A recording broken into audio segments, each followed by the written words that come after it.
te simfonije ili nema te pjesme koja može to opisati, te osjećaje koje doživiš kad ti se rodi dijete, to je nešto predivno.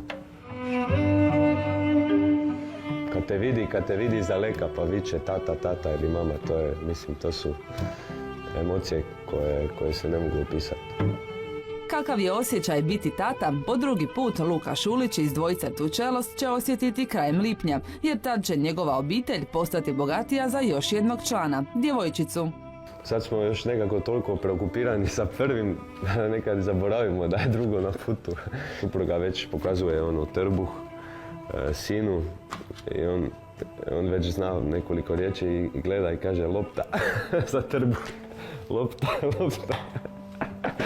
19 mjeseci stariji brat jedva čeka sestrino društvo, a kad je on došao na svijet, u rađaonici su ga čekali i mama i tata. Bio sam tamo kad je supruga rađala i to iskustvo počneš gledati i na žene puno drugačije, sa puno većim respektom. Luka će prisustvovati i porođaju svojeg drugog djeteta.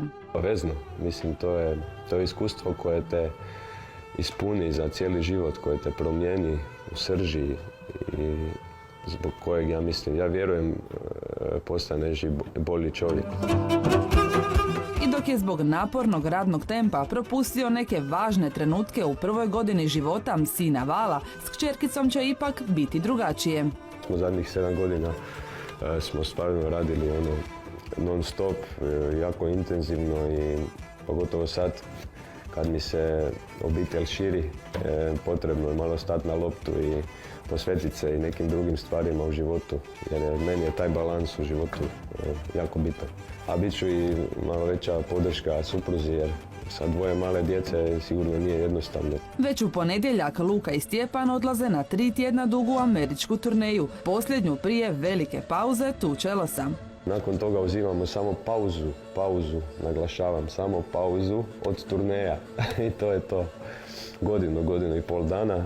A prije Amerike, Luka i Zagrebačka filharmonija održat će večeras u dvorani Lisinski koncert za život, u sjećanje na Anu Rukavinu i maestra Vjekoslava Šuteja.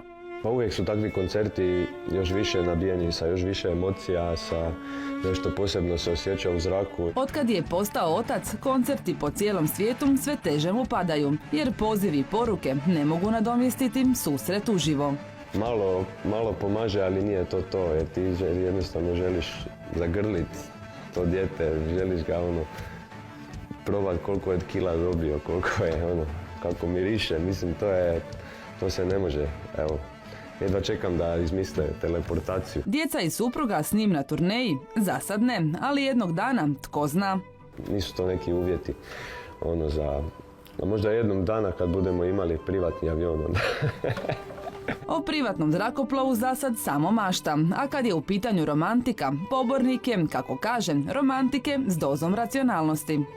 Pa nisam od tih baš nekih poklona, ja se trudim biti romantičan svaki dan sa svojom pažnjom, a dobro, tu i tamo koji znak pažnje malo veći, isto, gotovo kako je treba izgladiti neku situaciju.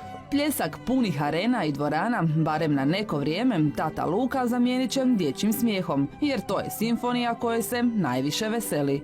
Na kraju dana kad gledaš kad zaspi pa ga gledaš i samo mu se diviš tom djetetu kad spava, samo ta sekunda je vrijedna cijelog napornog dana, svih pelena, svih smradova.